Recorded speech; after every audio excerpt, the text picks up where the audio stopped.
Baik. Pada suatu saat, yaitu pada tahun 1995, jadi 30 tahun yang lalu, ya, saya ketika menempuh S2 primary education, ya, in mathematics, ya. Kalau diterjemahkan dalam bahasa Indonesia ialah PGSD konsentrasi matematika. Jadi S2 saya itu PGSD Bapak Ibu. Ya.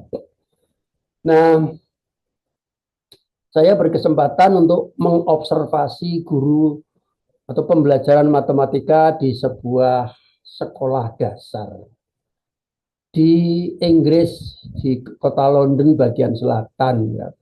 London bagian selatan di sebuah SD, ya. Dan apa namanya, eh, pembelajarannya itu oleh seorang guru, gurunya wanita, tapi dia guru muda, ya, belum belum apa namanya, belum tetap, ya, masih promosi gitu, ya. Guru yang masih promosi. Kalau di sini ya mungkin semacam CPNS kalau dulu, kalau sekarang apa namanya, ya. Sebelum sampai diangkat ya kan masih ada prosesnya gitu. Dia promosi untuk bisa diangkat gitu. Nah, pembelajarannya tentu pembelajaran matematika di kelas 2 SD. Kelas 2 SD.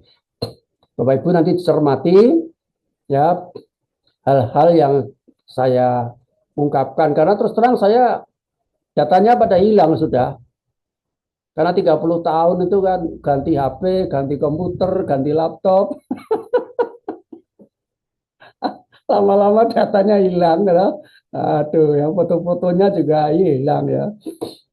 Udah ganti HP udah berapa kali, udah 8 kali mungkin, udah 10 kali mungkin, ya. Udah ganti komputer juga begitu lama, ya. Udah 30 tahun, ya. Nah, singkat cerita, gurunya itu guru kelas Bapak Ibu, bukan guru bidang. Guru kelas. Jadi sebelum mengajar matematika dia ngajar apa dulu. Nanti setelah mengajar matematika dia mengajar IPS. Nah, di dalam kelas itu muridnya semuanya ada 32 siswa. Ada 32 siswa. Kemudian masuk, saya juga diperkenankan masuk, saya observasi di belakang gitu. Ya. Kemudian eh, dan memang, ya, memang pada saat itu juga ada semacam kode etiknya, ya. Kita itu tidak serta-merta gampang mengambil foto, ya. Kalau di luar negeri itu apalagi itu dengan dimaksud untuk tujuan apa, apalagi sampai itu nanti ke bisnis dan lain sebagainya, nanti melanggar hak cipta dan lain sebagainya. Belum tentu yang berkenan, yang bersangkutan itu berkenan juga gitu. Jadi memang dokumentasinya sangat terbatas. Eh, di kelas ada 32 siswa. Pada tahap awal guru menyelenggarakan kegiatan interaksi belajar mengajarnya berupa klasikal.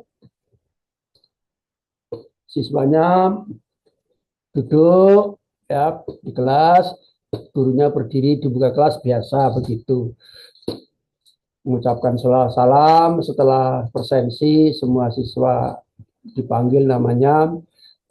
Setelah itu kemudian guru menyampaikan informasi tentang apa yang akan dilakukan dalam pembelajaran matematika pada hari itu. Nah, ternyata guru sudah menyiapkan skenario-nya. Kelas dengan 32 siswa dibagi menjadi dua. Ruang ruang kelasnya itu ukurannya kira-kira 8 kali 10 meter, cukup luas lah, ya. 8 kali 10 meter. Nah, kelasnya juga dibagi dua. Separuh kelas itu kosong, tidak ada kursi, tidak ada meja, hanya lantai saja. Lantai terbuat dari kayu ubin begitu, atau teselasi. Dan yang separuhnya adalah ada meja, ada kursi. Nah, antara kelas itu dibagi dengan sekatnya meja yang bisa dipakai untuk menyimpan buku kayak pipet begitu yang tingginya 1 meter saja, sehingga kedua bagian kelas itu terpantau dan menjadi satu keseluruhan, satu kelas dengan satu guru itu. Nah, 32 siswa dibagi menjadi dua, masing-masing 16 siswa. Nah, yang 16 siswa pertama itu ternyata dibagi 5 kelompok. Ya. Terdiri dari kelompok pertama 2 siswa, kelompok 2, 3, dan 4 masing-masing 4 siswa, dan kelompok kelima 2 siswa. Jadi 2, 4, 4, 4, 2. Ternyata kelompok yang pertama yang 2 siswa itu adalah kelompok atau siswa yang terkategori sebagai the highest achievement student, ya, murid dengan pencapaian yang tertinggi. Sedangkan 2 yang terakhir di kelompok itu, ya, adalah the lowest achievement student, murid dengan pencapaian terendah, ya, 2 orang. Sedangkan yang 4 adalah yang di average, termasuk kategori sedang, rata-rata, ya, kan begitu. Nah, kemudian ternyata gurunya sudah membagi kelompoknya itu dengan nama-nama yang sudah ditentukan. Siswanya tidak memilih, ditentukan oleh gurunya berdasarkan kriteria sesuai dengan yang dikehendaki oleh gurunya. Karena gurunya ternyata punya maksud begitu. Nah, kemudian gurunya mengatakan, anak-anak yang masuk ke dalam kelompok ini tadi, nanti kalau sudah diberi aba-aba, silakan pergi ke mejanya masing-masing. Yang mejanya itu juga ada 5 kelompok, yaitu meja pertama hanya ada 2 kursi, meja kedua, meja ketiga, dan meja keempat masing-masing 4 kursi, dan meja yang kelima 2 kursi lagi. Nanti silakan kamu datang ke sana, ke meja itu. Di atas meja sudah ada LKPD. Ya, sudah ada LKPD. Nah, tugas kamu adalah berdiskusi, mengerjakan bersama-sama LKPD itu sampai selesai. Kalau sudah selesai, kemudian LKPD itu disimpan di pipet. Kemudian kamu ngambil LKPD, di bawahnya, di meja bagian bawah itu juga ada tempat untuk menaruh LKPD. Masing-masing seperti itu. Jadi masing-masing meja itu ada beberapa LKPD, tidak hanya 1, tidak hanya 2. Ada beberapa LKPD, baik meja 1, 2, 3, 4, 5 begitu. Jelas anak-anak? Jelas, Bu? Nanti yang 16 siswa, ini namanya ini, nanti ikut saya. Oke? Baik. Apa ada yang ditanya? Cukup jelas? Kalau cukup jelas silakan. Sekarang Anda pergi ke mejanya masing-masing. Dan yang 16 siswa, mari ikut saya.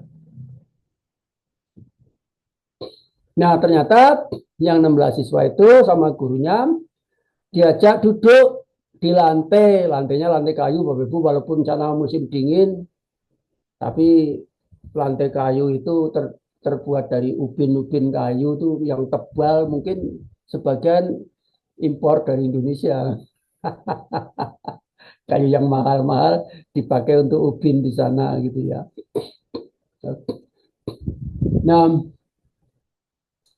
tetap hangat duduk di dan bersih karena ya lantainya itu diglasir ya, mengkilap gitu ya, sangat bersih gitu ya. Nah, ketika duduk, Bu Guru ini minta tolong dua siswa. Ali and Didi, ya. Ali and Didi, so please ambil keranjang itu di tepi sudut belakang kanan itu. Keranjang itu bawa ke sini. Guru sudah menyiapkan keranjangnya sebelumnya. Silakan isinya dituang di tengah siswa yang melingkar itu. Ternyata isinya adalah berbagai macam bangun-bangun geometri. Memang kelas ini kan kelas 2 dan apa SKKD-nya ya kompetensi dasar yang akan dicari adalah mengenal bangun-bangun geometri karena baru kelas 2 SD.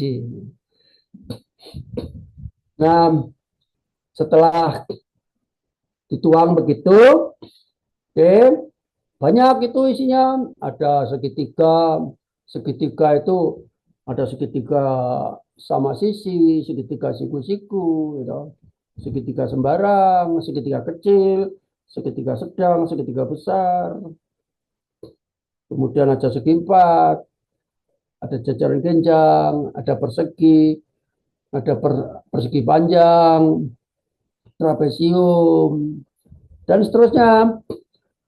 Ada lingkaran, ya, dengan ukuran yang berbeda-beda dan masing-masing dengan warna-warni. Ada yang lingkaran putih, lingkaran hitam, lingkaran merah, lingkaran hijau, cup gitu ya. Nah, guru kemudian menyampaikan siswa-siswa semuanya, ya, saya akan melakukan kegiatan, perhatikan. Nanti kamu semua akan melakukan yang sama. Kalau ditunjuk, nanti saya setelah selesai akan nunjuk satu di antara kamu. Nanti yang tertunjuk juga melakukan kegiatan yang seperti yang sama yang saya lakukan. Kalau sudah selesai, nanti temanmu itu nunjuk satu di antara yang lain sampai selesai.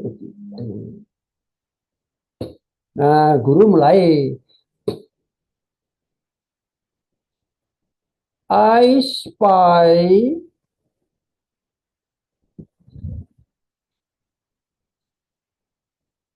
the red small circle. I spy the red small circle. Pak Sulaiman, bahasa Inggris I spy apa nih maksudnya?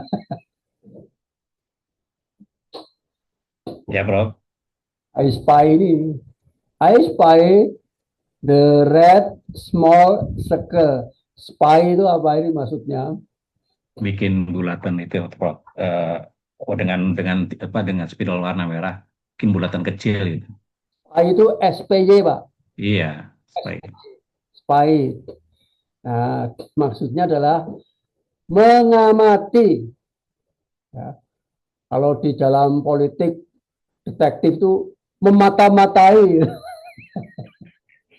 Gurunya memata-matai lingkaran ya. Ini I spy, gurunya memata-matai lingkaran. Jadi ini bahasa kesehariannya. Ya. Bukan observe ya, bukan observe ya. Observe itu sangat formal. Observe itu sangat formal. Jadi apa slang atau bahasa apa gitu yang lebih biasa dalam kehidupan sehari-hari itu ternyata pakai spy. I spy the red small circle ini. Nah, lingkaran ini, nah, gitu ya. Terus sama gurunya diterangkan, this is a circle. Karena this is the circle. Kalau A kan belum tentu ya. This is a circle. It has, dia mempunyai, circumference, lingkaran. Kemudian this is a center of a circle, pusat lingkaran. Kemudian ada radius, gitu. Kemudian ada diameter, dan seterusnya. Kemudian saya bercerita, in the daily life, dalam kehidupan sehari-hari, kita bisa menemukan penggunaan lingkaran ini misalnya untuk jam, untuk roda, kemudian juga misalnya untuk botol, tutup botol, hiasan, atau kipas angin. Jadi semua yang berbentuk lingkaran, kalau nggak ada lingkaran nggak ada kendaraan, kita nggak bisa pergi kemana-mana gitu. Oke, saya kembalikan lingkaran ini ke tumpukan lagi. Sekarang giliranmu, John. Nah, si John itu kemudian menirukan gurunya. I spy,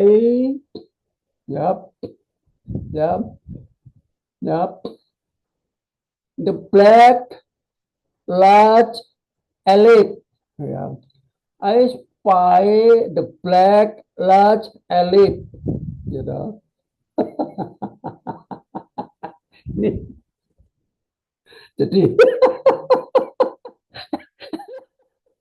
tempo-tempo ya Mas Sulaiman ya. Oh, itu. I spy the black large ellipse. Nah, saya mengamati ellipse warna hitam. Yang warnanya warna-warni itu di dalam Pak Alfonson. Saya simpan. Yang hadiah dari Pak Sam. Dapat badge saya. Nah, terus dia terangkan elit, gitu kan?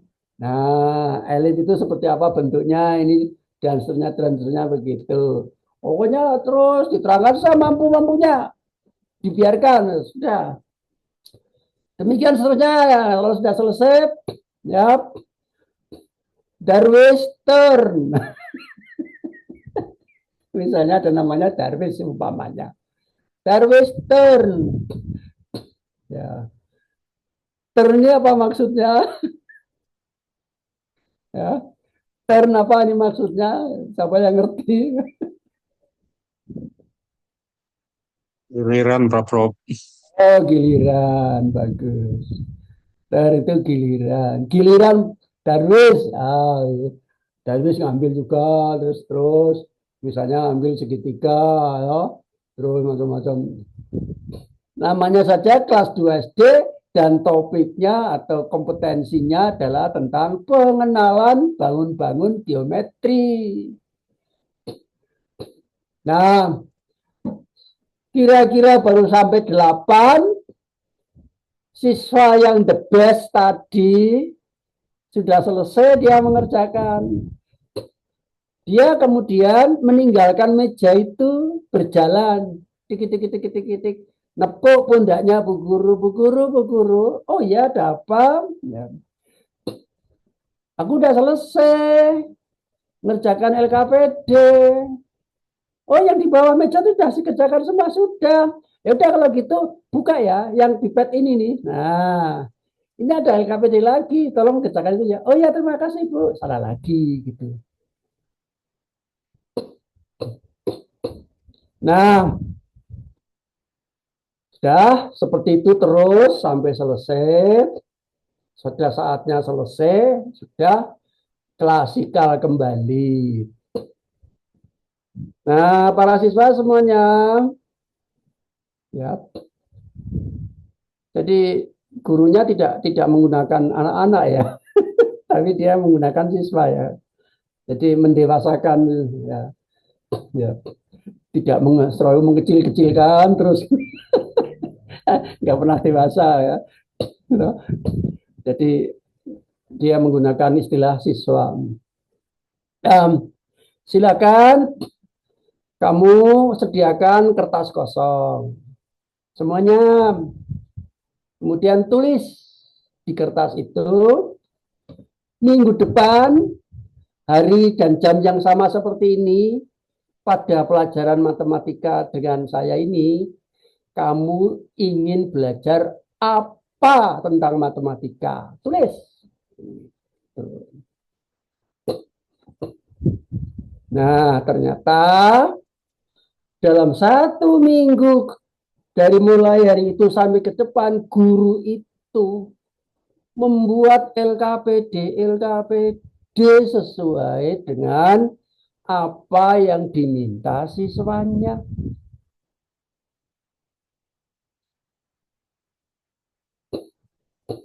Itu Ibu dan Bapak sekalian. Nah, sekarang tinggal setelah Bapak Ibu mendengarkan urian dari saya, mari kita tinggal merefleksikan.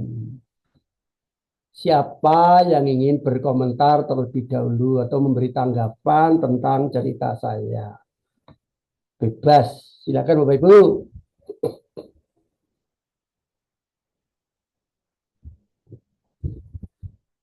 Saya tunggu siapa yang ingin memberi tanggapan. Mungkin kalau belum terpana atau tertegun. karena karena jelas di Indonesia nggak ada. Saya Prof.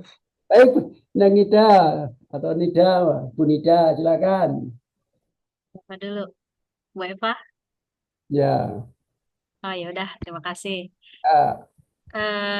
Luar biasa Prof.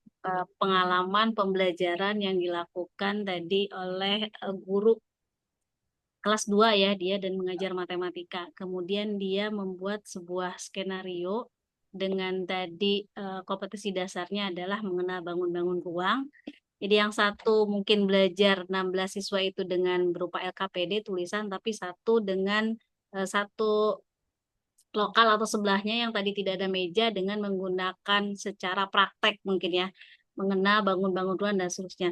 Sebenarnya tadi saya ingin bertanya, kok kenapa di akhir tadi ketika sudah dikelompokkan yang di LKPD, kemudian di akhir pembelajaran itu eh, siswa diberikan pertanyaan ingin belajar apa?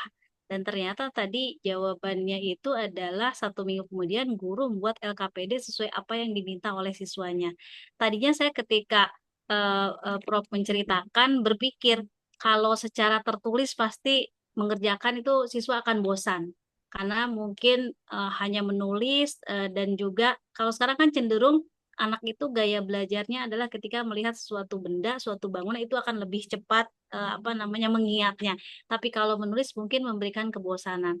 Tapi tadi di luar dugaan ini entah benar atau tidak refleksi yang ini, kenapa di akhir bahkan anak dia, apa namanya meminta kembali LKPD-nya tersebut. Jadi sebetulnya ketika guru tadi di ruang yang sebelah yang tadi mengamati lingkaran, kemudian bahkan sampai menirukan dan sebagainya, bahkan juga sebetulnya juga guru menginformasikan secara kontekstual.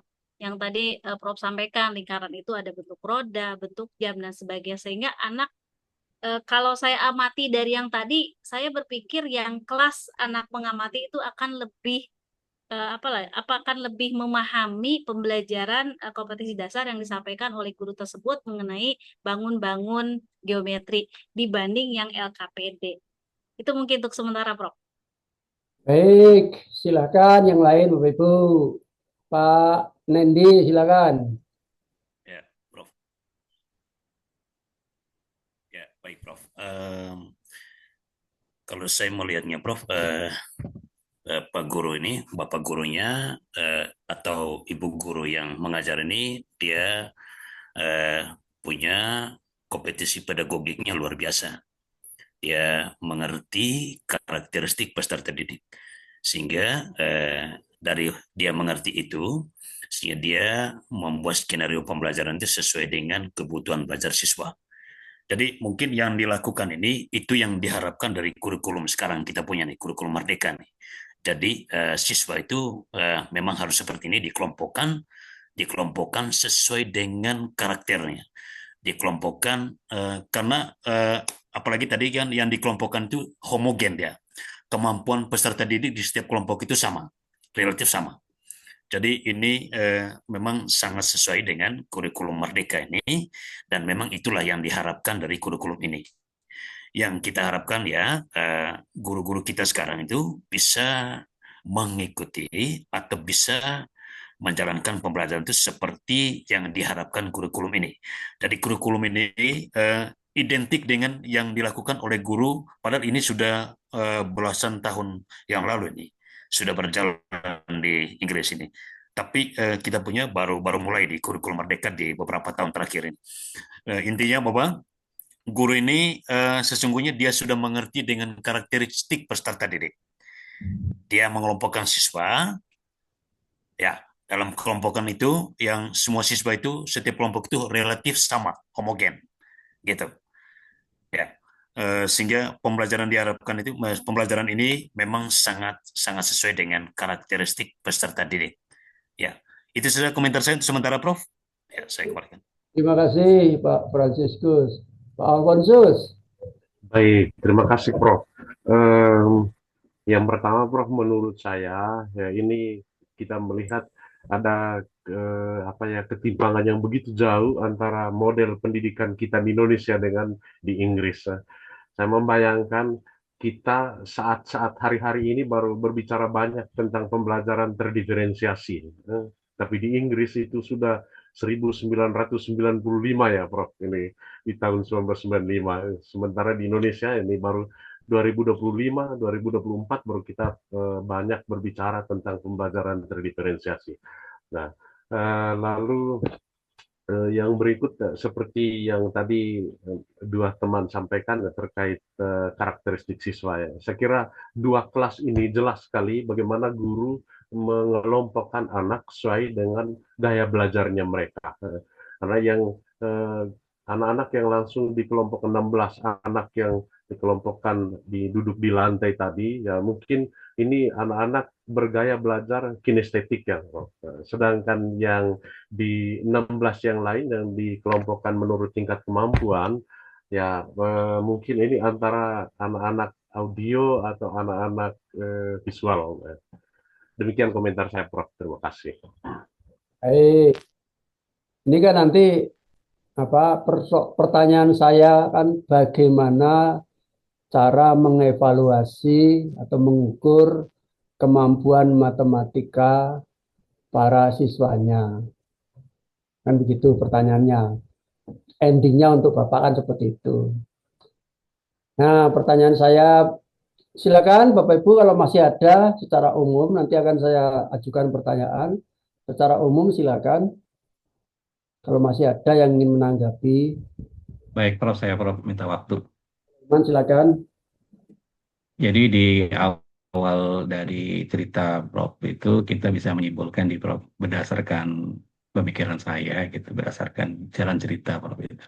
Yang pertama, guru SDS itu sudah melakukan placement test, artinya dia sudah menggolong-golongkan kemampuan siswa itu. Jadi siswa itu sudah ditahu karakternya, oh bahwa siswa ini kategori A, B, dan C. Dan dia punya metode bahwa dia akan bagi itu kemampuan yang tinggi, dia bisa mengerjakan tugas-tugas yang diberikan tanpa dibimbing gitu. Sementara kemampuan yang sedang dan mau ke bawah, dia akan gunakan metode visual tadi karena akan lebih memudahkan pemahaman tentang konsep suatu pelajar atau suatu subjek yang akan diajarkan pada siswa itu. Maka di situ ada 3 komponen yang saya amati. Yang pertama adalah mindful learning, terus yang kedua adalah meaningful learning, dan yang ketiga adalah joyful learning gitu. Jadi ketiga komponen itu yang yang masuk dalam proses pembelajaran tersebut, Prof. Itu menurut saya, Prof. Terima kasih. Baik, saya akan pertanyaan berikutnya ialah, Bapak Ibu, apakah pernah menemukan di Indonesia pembelajaran yang seperti itu? Saya pernah, Prof, waktu saya ngajar di SMA. Oh, begitu. Ya, Eh, ya, ya, ya, ya. Pernah melakukan tapi tidak dipisah seperti itu, Prof. Cuma ibaratnya kedua model itu pernah dilakukan. Ya, ya, ya, ya. Baik. Bahkan mungkin kalau tadi Prof bilang mencontohkan ini roda, yang lingkaran dan sebagainya, kalau kita secara kontekstual, di dalam ruangan ini mana yang bentuknya lingkaran misalnya. Jadi anak melihat sendiri dengan sekelilingnya atau di luar ruangan ini, seperti itu. Nah, keren. sekarang andai kata itu diterapkan di Indonesia, itu kendalanya apa? Diterapkan di Indonesia bisa atau tidak, atau kendalanya apa? Silakan Bapak Ibu yang lain. Ini Ibu yang Eh, dari SD ini, tolong pendapatnya. Ini kan Bu Astuti ya. Nah, karena dia yang di SD ya. Ya, Prof, menurut saya itu tadi saya salut dengan guru yang ada di negara Inggris tadi di tahun 1995 karena itu sudah termasuk negara maju. Guru tersebut sudah menerapkan pembelajaran yang sangat bagus, yang luar biasa karena sudah urut dari skenarionya sampai step by stepnya sudah urut, sudah langsung pembelajarannya bermakna kepada anak-anak. Tetapi untuk evaluasi dan tindak lanjutnya jangan dilupakan. Itu penting sekali karena untuk memperbaiki kualitas pembelajaran yang selanjutnya. Untuk kendala-kendala di negara Indonesia mungkin karena kalau menurut saya itu guru-guru sekarang itu dalam tanda kutip masih agak malas-malasan di Indonesia itu. Kurang ada gregetnya Baik, karena jadi karena kurang kurang apa itu antusias dalam eh, menangkap ilmu yang diperolehnya, Prof. baik. Itu yang ditanyakan tadi, gimana mengevaluasinya? Gitu ya. Evaluasinya. ya, ya, Baik Ibu dan Bapak luar sekalian, biasa. untuk mempertajam ya, untuk mempertajam dari pemahaman tentang pembelajaran itu, saya ingin deskripsikan sedikit ya. Jadi pembelajaran itu ya, dia karena ya, karena ini awalannya karena siswanya berbeda-beda.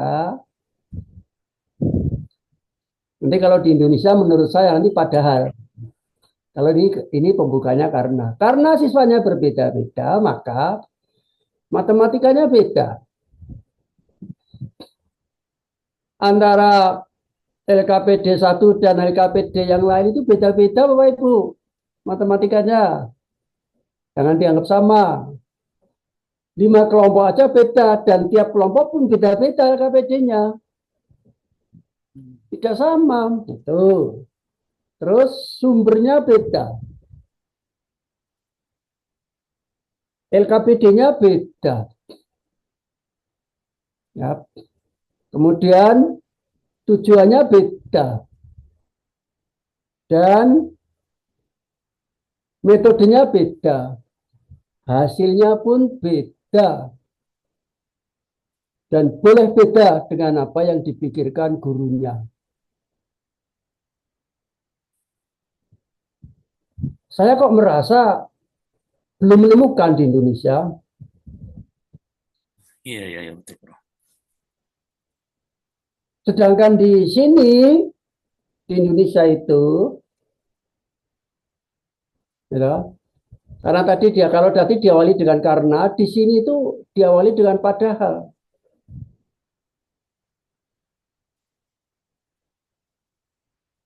padahal siswanya itu sama, padahal siswanya itu beda-beda, tetapi matematikanya sama, sumbernya sama, metodenya sama, tujuannya sama, hasilnya pun harus sama dan harus sama dengan apa yang dipikirkan gurunya. Itu yang belum terungkap tadi Bapak Ibu.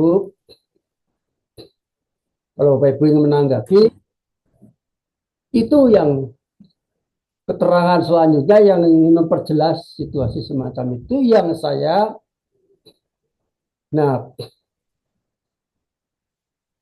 saya pernah melakukan penelitian di Indonesia kaitannya dengan tesis saya S2 di Inggris tadi. Saya penelitian saya di Indonesia, yaitu tentang penggunaan metode diskusi. Sebetulnya ada banyak, ya. Tapi salah satunya adalah penggunaan metode diskusi.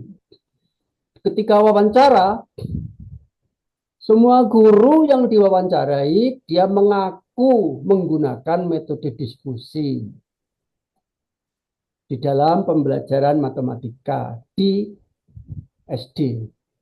Yang saya seliti di SD. Tetapi setelah saya observasi menggunakan kriteria metode diskusi sesuai dengan referensi, ternyata tak satu pun guru mengajar dengan metode diskusi. Apa artinya?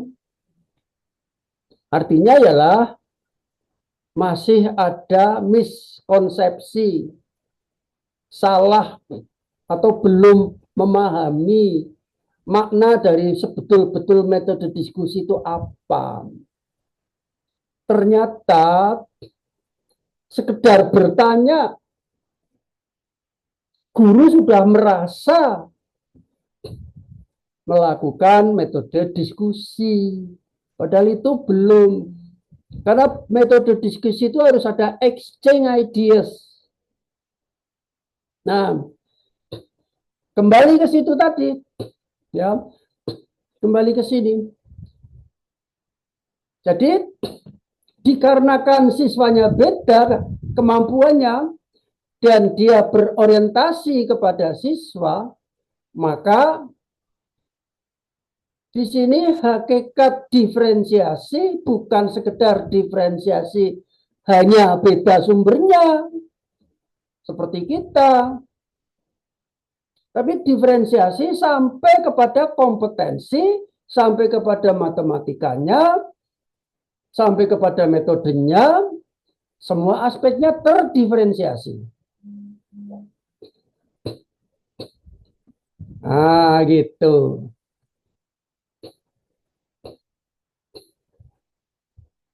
Jadi menurut saya, ya, kita pembelajaran terdiferensiasi di Indonesia belum sesuai dengan harapannya, masih jauh. Dan pembelajaran Merdeka Belajar juga belum tercapai. Karena apa? Matematik sama, sumbernya sama, kemudian metodenya sama, hasilnya pun harus sama. Kayak gitu kok dikatakan merdeka, ya tidak merdeka. Nah, sekarang saya ingin memberikan clue, nanti Bapak Ibu kan menjelaskannya, menjabarkannya, menguraikannya. Guru di sana sangat takut memberi nilai kepada siswa. Tapi di sini, Pak Marsikit bangga kalau mahasiswanya dapat 0 kan?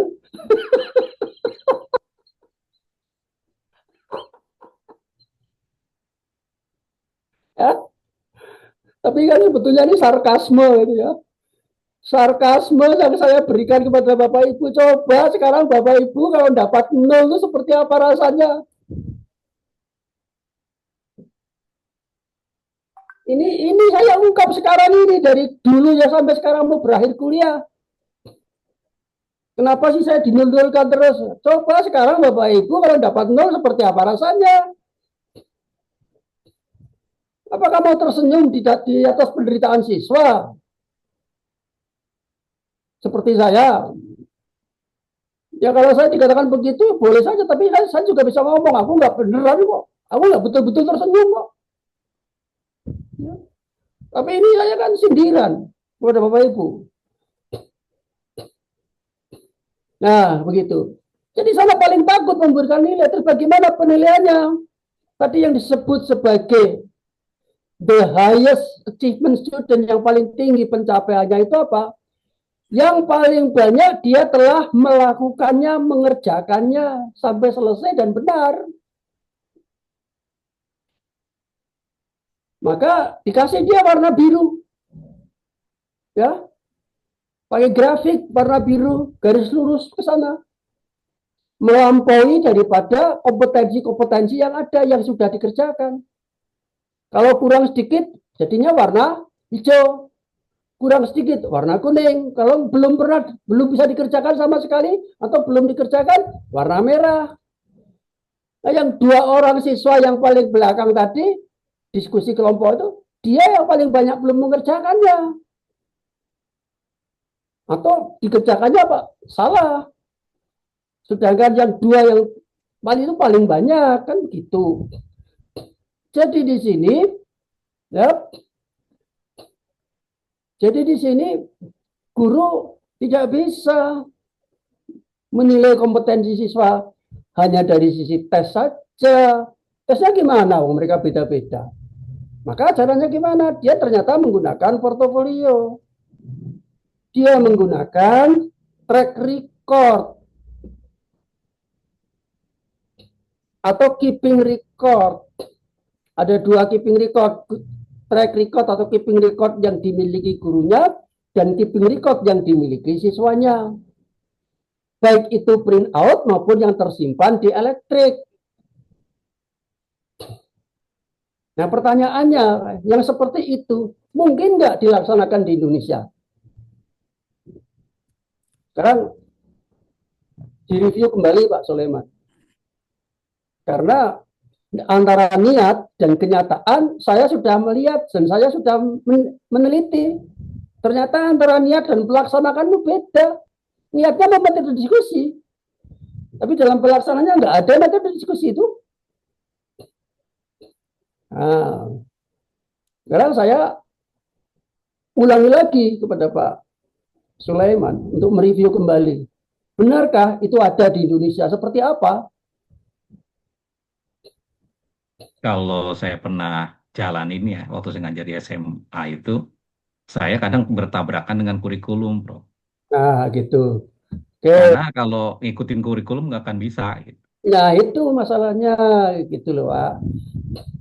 Itu sudah mulai terbuka. Makanya saya belum belum bisa menerima apa yang disampaikan Pak Sulaiman tadi dan juga Bu Nida tadi, belum bisa saya menerima. Sebab apa? Jelas ini berkaitan dengan kurikulum. Kurikulumnya apa sih bedanya?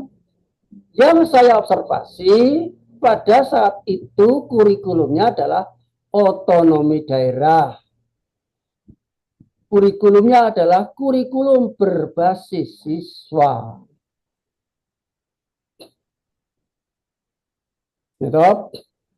Nah, di Indonesia pernah mencoba menurunkan kurikulum, derajat kurikulum sampai kepada kurikulum tingkat sekolah. Tapi akhirnya kan cuma sampai pada KTCAP. Selesai. Dan akhirnya banyak problem di sana. Ya, LKS digandakan sebanyak-banyaknya, kemudian jadi proyek. Buku dibuat jadi proyek. Ya. Dan seterusnya, dan seterusnya, dan seterusnya. Nah, kan begitu. Jadi, apa namanya? Eh, Lagi pula, ya, ada satu hal,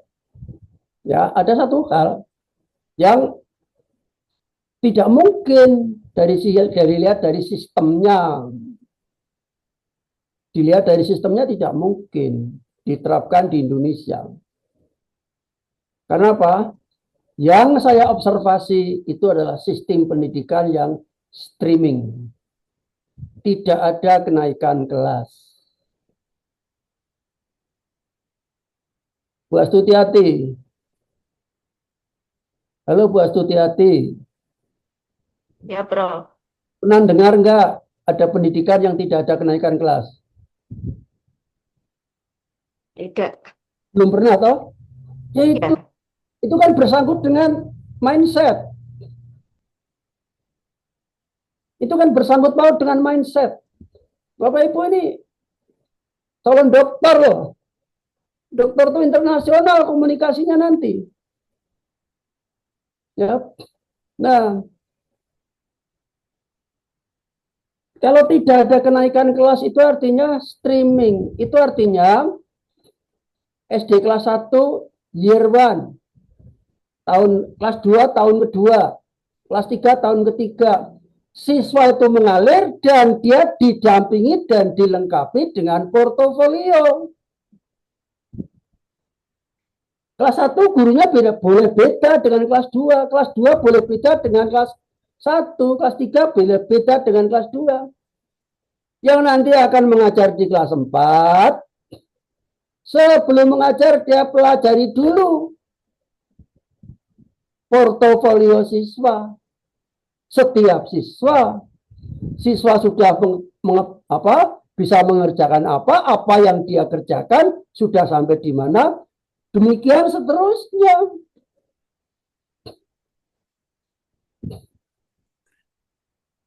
Inilah sebenar-benar yang namanya pendidikan berdiferensiasi. Ini yang namanya merdeka belajar. Dan inilah sebenar-benar yang disebut dengan berorientasi kepada siswa. Dan ini sebenar-benar dengan pendidikan yang berorientasi pada konstruktivisme. Siswa membangun pengetahuannya tanpa diganggu orang lain, tapi dibantu oleh gurunya, difasilitasi oleh gurunya. Tapi kecepatannya tidak berarti dia harus menunggu yang lain. Kan begitu. Jadi dalam konstruktif, apalagi konstruktif ekstrim, kita itu royal, di Indonesia itu royal mengintervensi siswa. Tapi kenapa demikian? Karena memang kita punya motif gurunya. Gurunya punya motif, gurunya punya tekanan, ditekan karena gurunya punya motif, karena kurikulumnya instrumental. Apa kurikulum instrumental? Yaitu kurikulum yang memang didesain oleh negara, dipakai untuk tujuan-tujuan tertentu. Maka ini kurikulum kebutuhannya pendidikan kita, pendidikan kebutuhan orang dewasa. Belum bertanya kepada siswa, kamu butuhnya apa? Orang dewasa ini siapa? Guru, kepala sekolah, orang tua, bupati, gubernur, Pak Menteri, Presiden, Donald Trump, kapitalis, industri, negara maju, demikian seterusnya. Apa salah? Tidak salah. Cuma ini juga yang menggoda, ya. Yang menggoda pernah di Indonesia ada kurikulum berbasic back to basic. Kurang sabar. Segera. Balik di tingkat SD pun nggak usah belajar macam-macam, baca, tulis, dan hitung cukup. Tanya Pak Kusnul itu, kalau digitukan mau nggak siswa-siswa kita?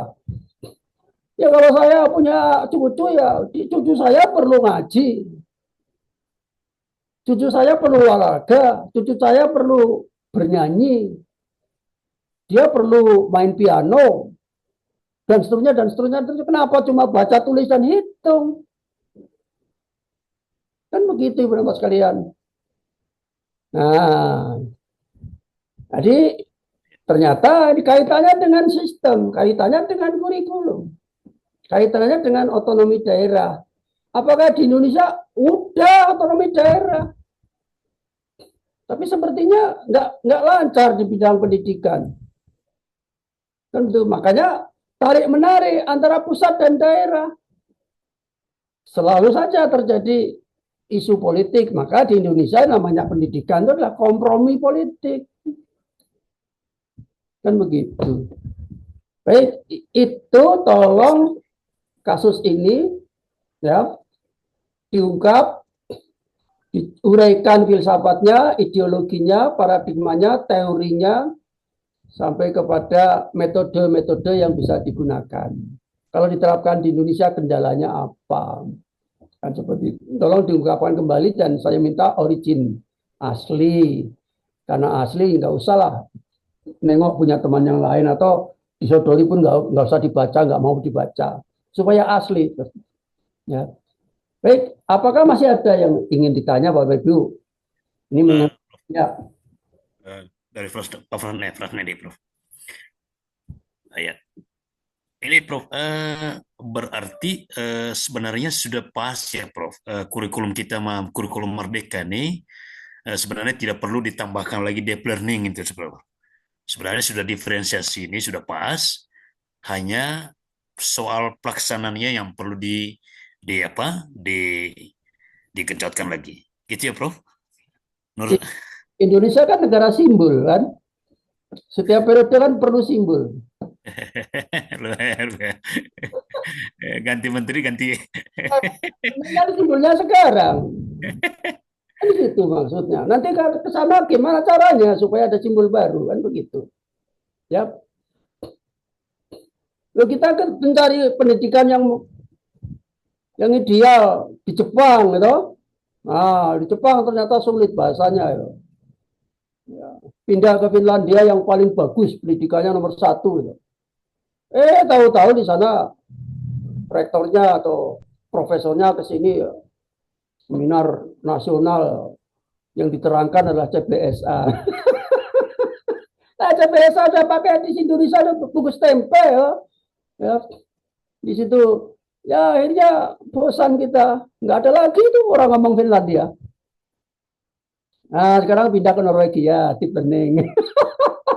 Besok ada periode berikutnya ganti kemana lagi kan begitu. Dan nggak pernah tuntas.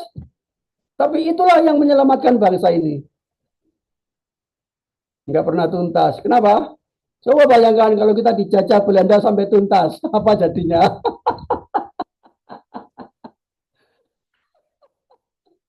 Atau dijajah Jepang sampai tuntas, apa jadinya? Nggak ada lagi bahasa Indonesia, yang ada bahasa Jepang.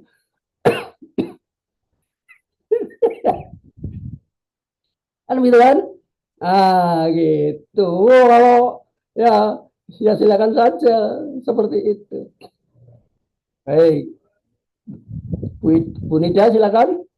Kalau ingin menyampaikan atau Pak Kusnun juga boleh. Silakan Bu Nida. Sebentar lagi aja. Paling dengar dari cerita Prof penjelasan lebih lanjut tentang kurikulum tadi.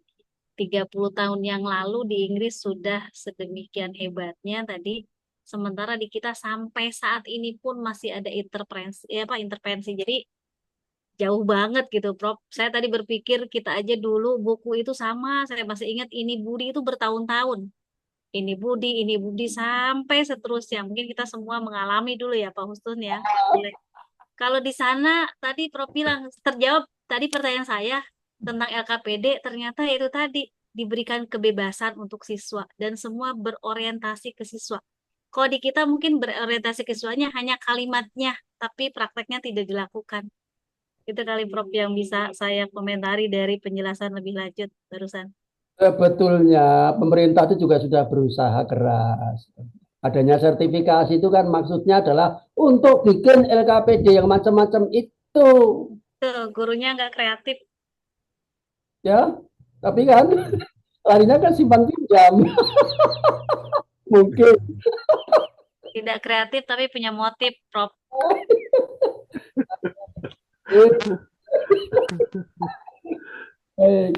Pak Gusman silakan, Pak Gusman.